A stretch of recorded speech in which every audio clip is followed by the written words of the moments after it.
Should Ohio State snag a quarterback out of the transfer portal? You are Locked On Buckeyes, your daily podcast on the Ohio State Buckeyes. Part of the Locked On Podcast Network, your team every day. Oh, I hope you didn't think we were going to be here at Locked On Buckeyes and not talk transfer portal this week. That thing is hopping, it's popping, and we got a loaded show for you today, all about the Buckeyes quarterback situation intertwined with the transfer portal. Welcome in, Buckeye fans.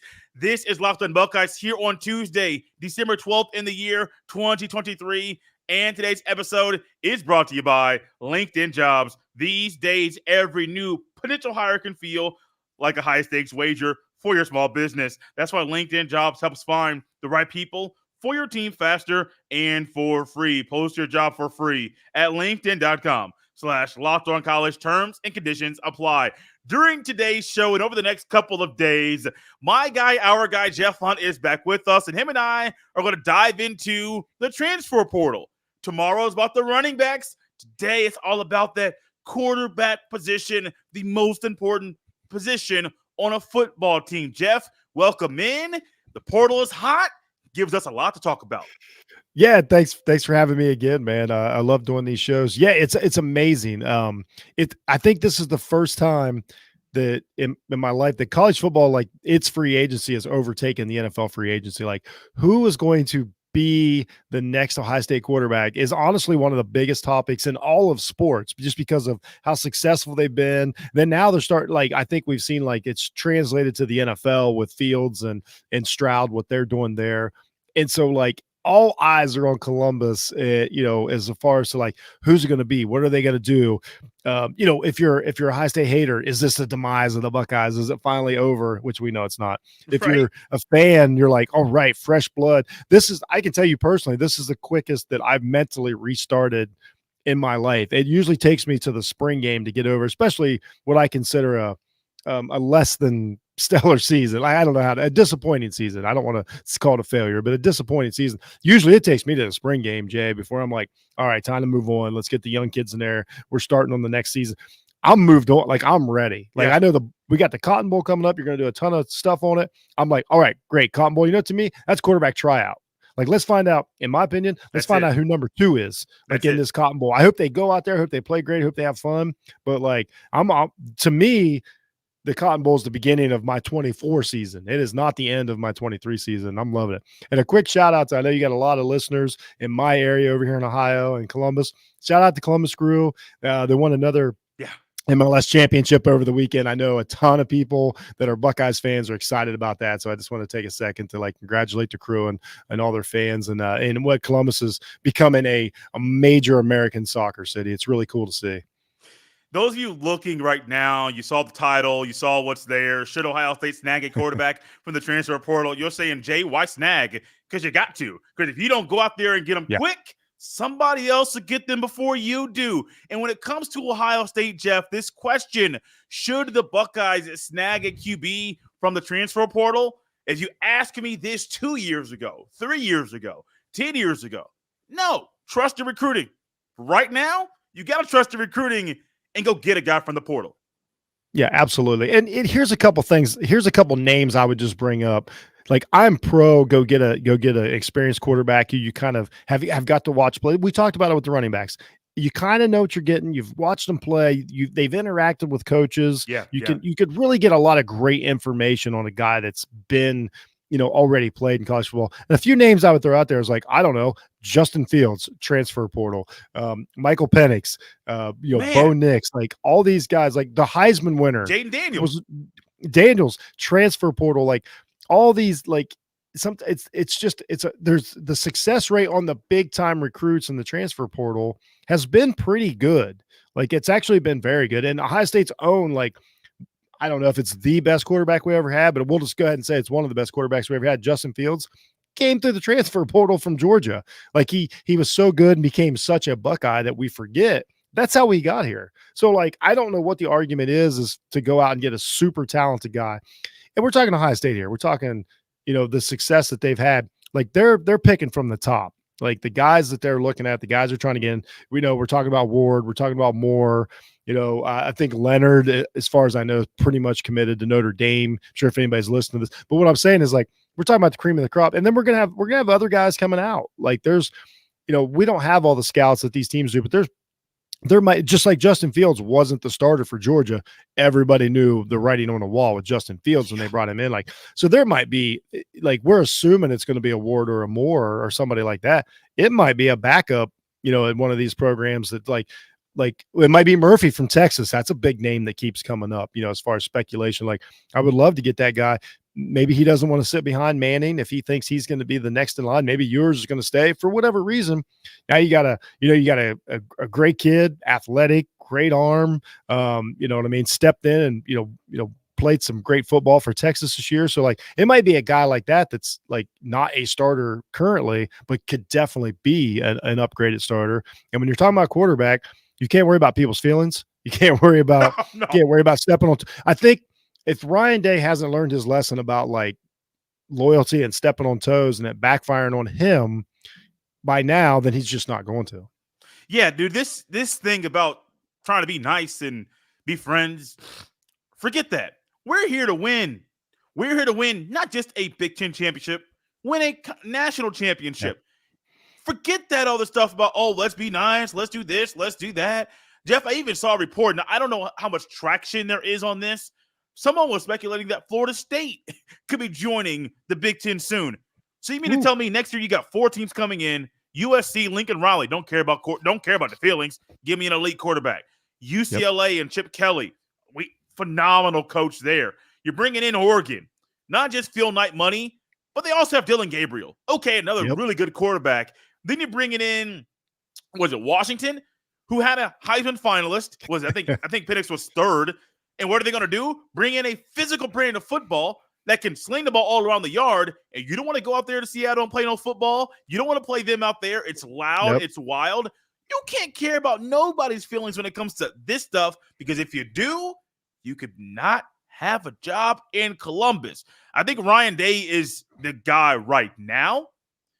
But if he botches and misses on the portal, Jeff, the end could be coming up really soon for him.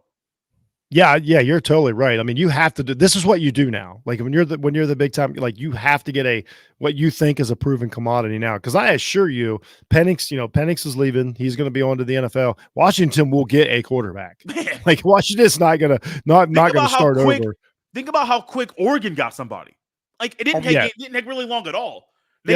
Oregon's already, as of right now, the way things stand, I'm saying before Ohio State gets somebody, before we figure out what Michigan's going to do, Oregon has like one of the best quarterbacks in the Big Ten going into next year already. Like we don't know how it's going to shake down, but that's just the truth of it. Like they're not messing around up there. Like they are going to put a squad together. You're exactly right. This is a new world. I understand the people that don't like it. I don't know what to say. This is what we've got. Like you can not like it as much as you want. Guess what? It's not changing anything. I really do believe that everything's in the works. Everything we're hearing, Ohio State's going to get this done, and they're going to snag one of these, super talented guys. And then, it's going to work out great because it looks like we do have, a great quarterback coming in. Everybody can't wait to see Aaron Nolan come here in January, and start his career. Everything is not all bleak in Ohio State Nation the way people want it to be. But this is what's going to happen. And just for the record, this is every year what teams are going to do. Correct. You have to. Yeah. Milroe, I heard Milroe might go from Alabama. Guess what Alabama's going to do? Go to the transfer portal. You know what I'm saying? Like, nobody's waiting around. Like, you just can't. Here's the fact. Like, Ohio State's coaches make a lot of money. They cannot be patient and be like, nah, let's give Nolan a couple years to develop and then we'll have a good team. This is not what the big time programs are going to do anymore. They're going to go get guys. They have so much knowledge. They've seen so many defenses. They've been in so many practices. You can do more in-game coaching than developing. And Ryan Day is obviously better in like taking a good quarterback and getting him the most out of him than he is developing a quarterback. And that's just the truth of it. We've seen what he can do when the guy's already super talented and ready to sling it around, and he didn't do quite as good a job when he really needed to bring a guy along slowly. We'll see what the bowl game looks like. I don't think that changes my mind on whether. I assume by the bowl game there'll be another quarterback, coming in already on the roster. It's really interesting though. There's a name in the portal, Jeff, that I want to throw at you and kind of get Okay. your feeling and thoughts about if Ohio State should snag him from the portal. That's coming at you next on Locked On Buckeyes. This episode is brought to you by LinkedIn Jobs. When you're hiring for your small business, you want to have as many top-tier candidates as possible to interview. That's why you have to check out LinkedIn Jobs. LinkedIn Jobs has the tools to help find the right professionals for your team faster and for free. LinkedIn isn't just another job board. LinkedIn has a vast network of more than 1 billion professionals, which makes it the best place to hire. Hiring is easy when you have that many quality candidates. So easy, in fact, that 86% of small businesses get a qualified candidate within 24 hours. LinkedIn knows that small businesses are wearing so many hats and might not have the time or resources to hire. Post your job for free at linkedin.com/lockedoncollege. That's linkedin.com/lockedoncollege to post your job for free. Terms and conditions apply. Jeff, I believe it was last season. I think the Buckeyes played Toledo early in the season. Yes. And my wife and I, we were just newly dating at the time. The timeline for us going from meeting to dating to engaged to married. It's been really Hey, that's quick. true love, man. You're exactly right. So we're sitting here watching this game. It was a night game, I believe, on Big Ten Network. My brain works in weird ways, and I remember stuff like that. Like our football brains, Jeff, it's like, how do we know dates and teams? And we're just wired that way. Daquan Finn was a dog that day for Toledo. He was the offense.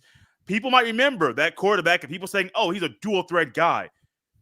He's throwing out 50-yard bombs. And I'm like, y'all can't defend this?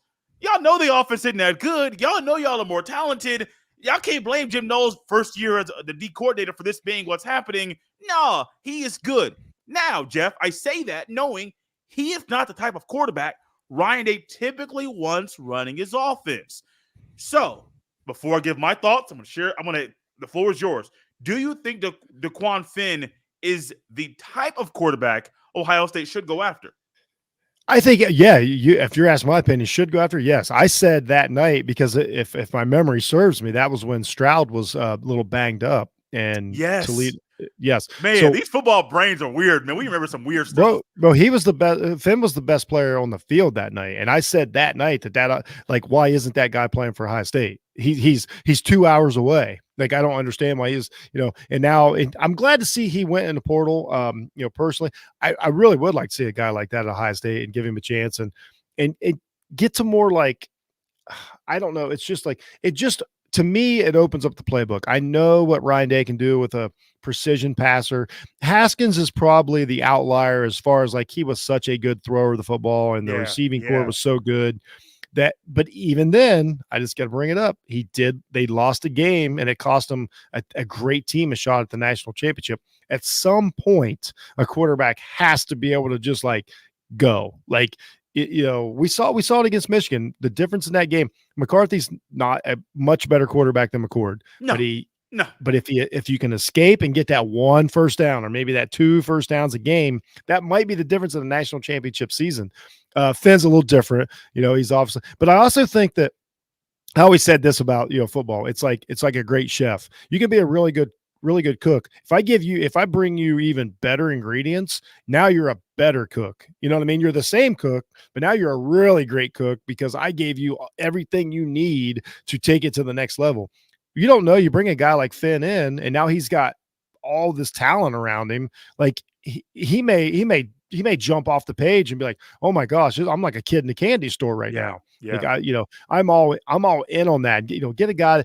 Here's the thing. He doesn't we don't need a triple option quarterback. We just need a guy that can scramble, take advantage of with Ohio State's offense and all the talent and all the distraction that the receivers are, a quarterback just has to be able to take 10 or 12 yards every now and then. That's all they have to do.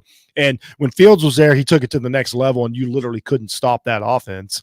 Even a guy like Stroud, like, as much as the complaints are, every now and then, like, just steal 10 yards. Like, that's all you've got to do. So, like, I don't know that a guy like Finn is not like, all right, I'm happy to just sit back and just toss this ball around there. We talked about the running backs. Maybe they do have a better running game, and you can actually run a triple option. Like, I think he's a guy that could absolutely succeed, and he's got all the time under center. You know what I mean? He's going to be a mature kid. Like, he every time you watch him, like, he's got control of the game. Like, if that's we'll quote unquote, if that's the worst that Ohio State does, I'm fine with it. I mean, I called that a year ago. This is one of those things at the portal, Jeff. My brain has kind of shifted, and I'm kind of evolving and moving forward with the thoughts that I have about this sport. DeQuan Finn's a guy that can change how you recruit in high school view quarterbacks at Ohio State. Because as high as we are on Aaron Noland, one, he's a southpaw, he's a lefty, and I don't remember the last left-handed quarterback at Ohio State. But also, he's very much a point guard in a way that he directs the offense so well and orchestrates things so well on the field that you don't really see that in the way that he's doing it now. So Aaron Noland, if he comes in, I'm not saying he's going to start this year or next year, but if in a couple years he ends up starting and you see, Ryan Day's doing something a little bit different with the recruiting, still a pocket passer, but still a guy that guys in high school could say, I can do that. I can go to Ohio State and do what he's doing. Opens the door for different types of quarterback and recruiting. If you bring in a guy in DeQuan Finn, and Ryan, they can say, I can get Dwayne Haskins first-round pick, Justin Fields first-round pick, Stroud second overall pick, and I can get this guy who's a true dual threat and use him like a true dual threat, unlike he used Justin Fields. And DeQuan Finn, not saying first-round pick, but can make his way to the NFL. Buddy, that opens up so much in recruiting. And I do believe Ryan Day and the players and the coaches at Ohio State can – I hope Ryan Day can properly utilize a quarterback like this. I want to say I think so. I believe he can too. I was trying to be like a little jokester there, but no, I do believe he can. But also, Jeff, this takes your game to another level. Think about this, and the floor is going to be back open to you. Think about a dual threat quarterback has a better arm than J.J. McCarthy, more athletic than J.J. McCarthy. And in that final drive, knowing the timeouts are limited, or maybe they were out, I forget exactly the timeout situation, you end up having a quarterback like that, that changes how the rush comes. Like, McCord got hit on the interception. You have to change how you blitz and rush a quarterback that's a dual threat guy. You have to change how you cover as a secondary with a guy who's a dual threat. So there's so many wrinkles that not only help your offense, but also help and hurt the opposing defense in the biggest game of the year. Yeah. You started me on it. The first thing I was going to say is, like, you'd be surprised. Like, everybody, it's always been assumed that offensive lines want a statue back there and all these things. But here's the problem. Like, when you have a guy that won't get out of the pocket, it makes your offensive line look so much worse, because you're like, we can only hold up for so long. Like, feel free, dude, to get out of the pocket. And even if you scramble to throw the ball away, that might be the biggest play of the game, as opposed to, like, we know where you're going to be. We're going to pin our ears back. We don't, we don't have to keep a defender, as a spy, which is gigantic. You got an extra defender that can blitz, can drop into coverage. Like, that's a huge thing if you have to commit, somebody to the quarterback. Any kind of mobility at a quarterback, you have to have a spy out there. So now you've basically taken a defender off the field. So now you're making a team do that. It doesn't take much to change the defensive game plan. If you can get, defensive backs turning their back on you. And like I say, if you take advantage of that and steal the 10 or 20 yards, that's there. Like, is he going to be the thrower that Stroud was? No, nobody's going to be. Like, that's just how it is. But you also, like, we complained so much, and I think we were kind of wrong about this as Buckeye fans, for whether it was Haskins or whether it was Fields, and then whether it was Stroud. We talked about, well, they've got the ball so long, and it takes them so long to get rid of it and all this. Well, what we really guess what that does though? That gives receivers 50-yard touchdown catches. And you know Yes. what receivers like? 50-yard touchdown catches. And I think we saw this year, like, I don't know if we've ever underused a receiver more than Egbuka. Like, I don't Oh really my know, like, gosh. outside of one awesome, catch versus Notre Dame, he Imagine just him had in an Urban's offense. It's a different unbelievable. guy. Yeah, it's Devin Smith. Yeah. He's Devin Smith. Like, so, like, we can't do that again. Like, again, we're hoping that Day Learn is like, okay, we can't dink and dunk, because guess what? You're going to have all your wide receivers are going to be in the transfer portal next year, because they're not here for that. You know what I mean? You're going to like Michigan is the exact opposite. Like, their wide receiving core looks different than Ohio State's because of the offense they run. You're not going to get all these 5-stars that want to go out there and go on. You're not going to get a bunch of Garrett Wilsons again if you're going to if you're just running 3 yards. So like, they want 3 catches a game for 90 yards and 2 touchdowns. That's what these big time receivers want, and they can do it. And so, like, if you can get a guy that can scramble out of the pocket, and now a receiver that you take advantage of the talent of the receiver, they find their way open, and then when they catch the ball, 9 out of 10 teams they play next, or not 9 out of, as I will say, 9 out of, I guess, 12 teams they play next year. That's a 50-yard run. They love that. So you're also opening up the offense that way. Now it goes back to what we talked about running backs. They might kind of be left behind, in these offenses, but you got to give up something. We're not going to have a 2,000-yard running game anymore. That's just kind of, I don't see that happening anytime soon. I don't either, Jeff. But what I do see is how bringing in a transfer quarterback impacts the current quarterback room. We'll dive into that next on Locked On Buckeyes. This episode is brought to you by FanDuel Sportsbook. As the weather gets colder, the NFL offers stay hot on FanDuel. Right now, new customers get $150 in bonus bets with any $5 moneyline bet. That's $150 simply if your team wins. If you've been thinking about joining FanDuel, there's no better time to get in on the action. The app is so easy to use. There's a wide range of betting options, including spreads, player props, over-unders, and more. If you're looking to put some money on the Buckeyes game against Missouri in the Cotton Bowl, the Buckeyes are currently 2.5-point underdogs at plus 2.5, and the over-under is set at 48.5. Both of those numbers I might touch, but be very picky when making your decision. Visit FanDuel.com/lockedon and kick off the NFL season. FanDuel, official partner of the NFL. This episode is brought to you by Billiards Plus. Billiards Plus has the best selection of pool tables, game tables, shuffleboard tables, and more, and the best service in Central Ohio. And did you know Billiards Plus has top-of-the-line grills with up to 30-year warranties? That's longer than most roofs. Billiards Plus carries the best pool tables from Brunswick, Ahasson, Canada, Billiards, and more. Plus, top-of-the-line grills from PK, Napoleon, Memphis, and Griddle. That could very well be the last grill you own. The perfect gift for any occasion is in stock at Billiards Plus. Go big with an awesome pool table or shuffleboard table, or a little more modest with a dartboard or poker table. No matter the season, Billiards Plus has you covered for all your indoor and outdoor entertainment needs. And the people at Billiards Plus are the best part of the experience. Kenny, Sarah, and the whole staff will take amazing care of you. Billiards Plus, visit their showroom on Dublin Center Drive in Dublin. Think about, Jeff, when you're at your job and you've been there for, let's say, 10 years. You have things situated. You know exactly what to do. You have some guys around you. You've created a good team, and everything is good. You talk about guys at the job and how you guys talk sports, local sports, national sports, whatever it is. Things are good.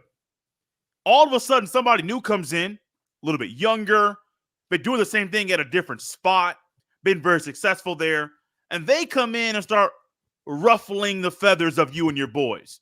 May it be a Michigan fan. They're everywhere, unfortunately.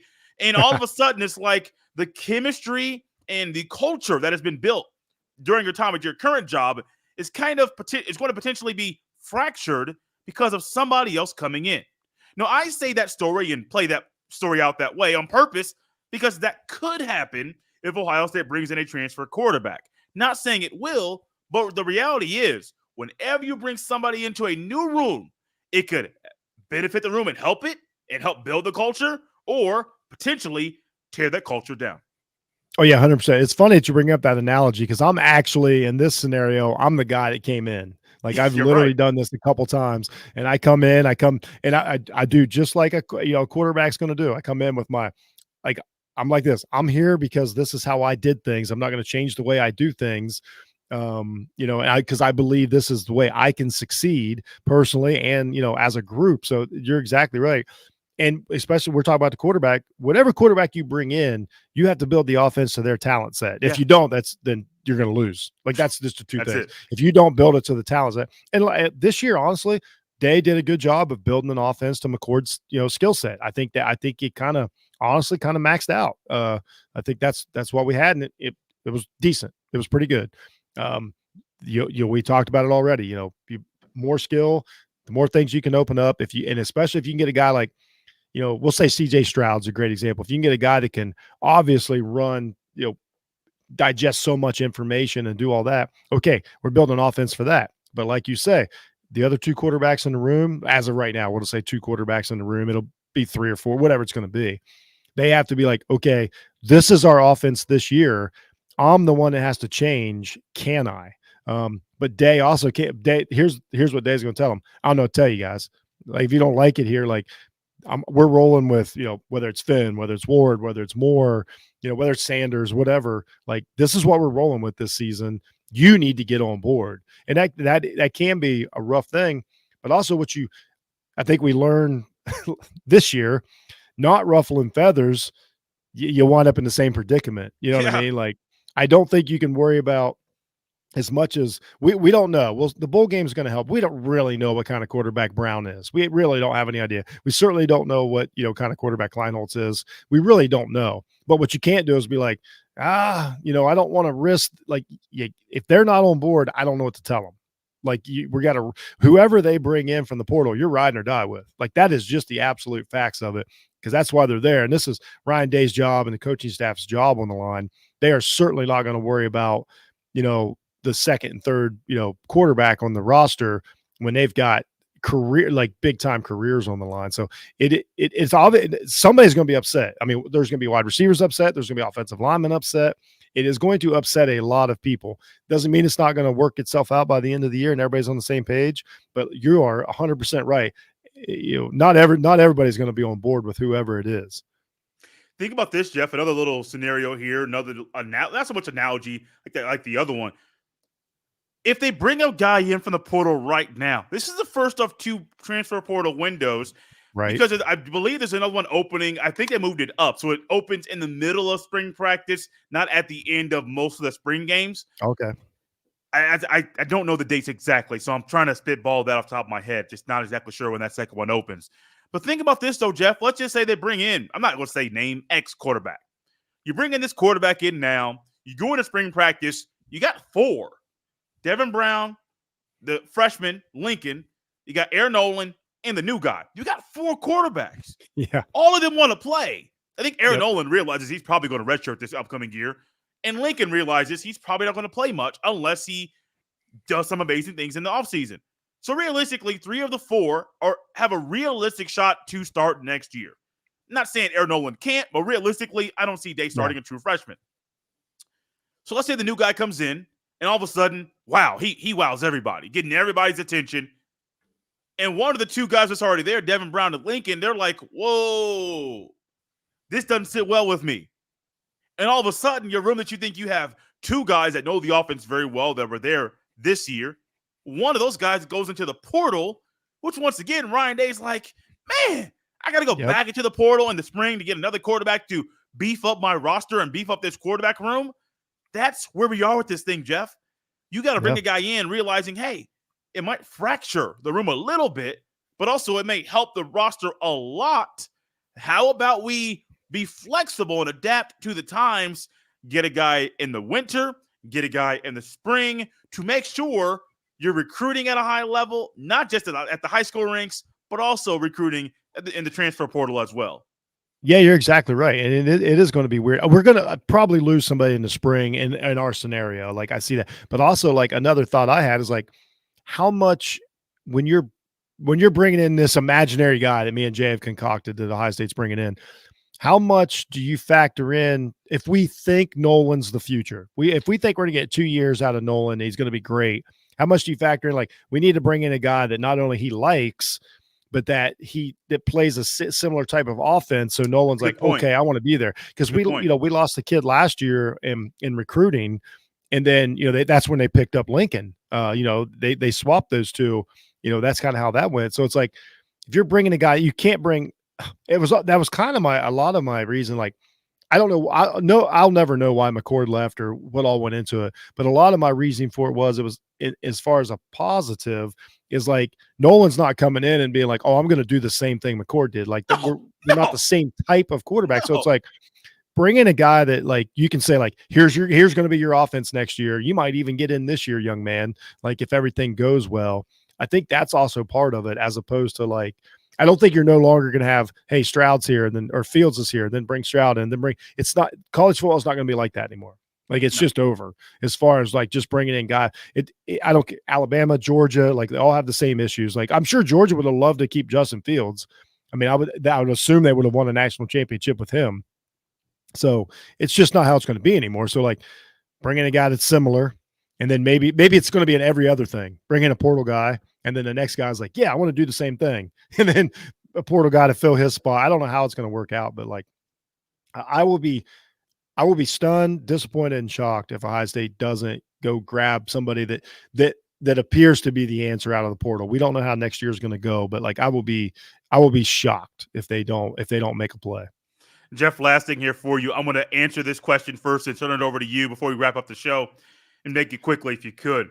The thought, Jeff, is Ohio State a quarterback away from winning the national championship? My thought is no. You and I have discussed a lot, let's say very clearly, but numerous times, that there are other issues in the quarterback separating Ohio State from the gold standard in the sport, to me, Alabama and Georgia. So no, I don't believe Ohio State is a quarterback away from winning the Natty. Jeff, the floor is yours. I don't think they're a quarterback away from winning the Natty next year for sure. And mainly that's because of just what they're going to lose on defense. I mean, I'm sure you'll talk about that, but it's going to be pretty devastating, to rebuild next year. I do think they're a quarterback away from having a great shot to make the 12-team playoff next year, which if you can make the 12-team playoff, who knows what can happen by then if the guy comes around. So I'll put it this way. I don't think they're a quarterback away from winning. I think they're a quarterback away from having a chance. Quarterback away from beating Michigan? Yes, for sure. I agree. I believe that 100%. I believe it this past year. No offense. I'm just saying, if you're asking me, I believe that. Guys, I love having Jeff on the show. He'll be with us tomorrow as well, tackling the Buckeyes running back room and the transfer portal. Those two things are intertwined on tomorrow's show. You don't want to miss it. You can also follow Jeff on X, formerly known as Twitter, at jhunt006. That is the letter J, Hunt006. You can follow me on the same platform at jstevens07. Also, catch his podcast. I made a joke recently. It was in hibernation mode. It's out of that bad boy. He is back to Jeff Needs Sports Podcast. Mo Murphy and him did some phenomenal shows recently. You definitely want to check that out. This has been Locked on Buckeyes here on a Tuesday. I'll see you next time.